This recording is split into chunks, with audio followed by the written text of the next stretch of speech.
નમસ્કાર, હું સુરેશભાઈ મકવાણા, એડવોકેટ અને આમ આદમી પાર્ટી રાપર તાલુકા પ્રમુખ. દોસ્તો, ગઈકાલે મને સાંજના 4 વાગ્યાના ભાગે એક સમન્સ આપવામાં આવ્યો હતો અને આજે 12 વાગે હું અને મારા સમર્થક મિત્રો સાથે મારી સમાજના યુવાનો, પાર્ટીના કાર્યકર્તાઓ અને વ્યક્તિગત સંબંધના કારણે જેમને ખબર પડી કે આધોઈ ગામે જે અમે જનતા રેડ કરી હતી, આ આધોઈ ગામે જે જનતા રેડ કરી હતી એના અનુસંધાને ઉલટો ખેલ અહીંયાના PSI દ્વારા જે પાડવામાં આવ્યો અને એમના દ્વારા કહેવામાં આવ્યું કે ભાઈ અમારા ઉપર જે FIR થઈ એના અનુસંધાને આજે અમે આ સમન્સનો જવાબ આપવા માટે આવ્યા હતા. હું પોલીસ તંત્રને અહીંયાથી ચીમકી આપવા માગું છું અને કહેવા માગું છું કે आपको क्या लगता था ये समन्स आप हमें देके हमें डरवा दोगे क्या? गलत. जब तक तोड़ेंगे नहीं तब तक छोड़ेंगे नहीं.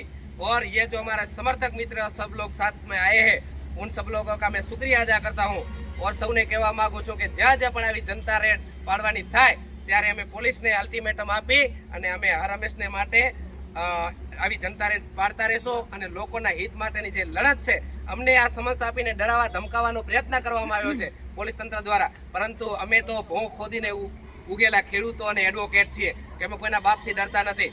અમે કાયદાને સર્વોપરી માનીએ છીએ એટલે જાતે ખુદ અમે અહીંયા આવીને અમે આજે અમારું નિવેદન આપ્યું છે અને તેમ છતાં પણ અમને આજે પાછી નિવેદન આપી લીધાની સાથે જ અમને એક બીજી નોટિસ પણ આપવામાં આવી છે, અમને સમન્સ આપવામાં આવ્યો છે અને અમને 22/1/2026 રોજ 12 વાગે પાછા ફરીથી બોલાવવામાં આવ્યા છે અને પાછા અમે આવશું અને જે કાંઈ નિવેદન હોય પોલીસ પ્રશાસનને અમે પૂરેપૂરો સાથ સહકાર આપશો.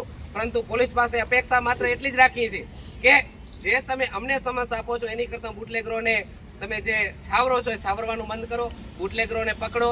અમે તમને જે જનતા રેડના પોઈન્ટ બતાવ્યા એના ઉપર જનતા રેડ અમે કરી છે તો તમે પણ એ જગ્યા ઉપર જઈને એનો ફોલોઅપ લ્યો કે દારૂ વેચાય છે કે નથી વેચાતો.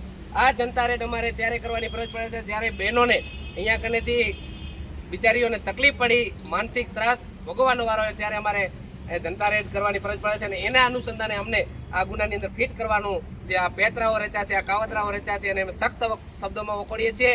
આજે જે કોઈ મારા સમર્થક મિત્રો અહીંયા પોલીસ સ્ટેશન મધ્યે હાજર રહ્યા છે એ તમામનો આ તકે ખૂબ આભાર વ્યક્ત કરું છું કે જ્યારે પણ આવા અન્યાય અને હક અધિકાર માટેની લડાઈ લડવાની આવે ત્યારે આપ સૌ ખંભે ખંભો મિલાવીને મારી સાથે ઊભા રહેશો એવી હું આપ સૌને વિનંતી કરું છું. અસ્તુ. ભારત માતા કી જય.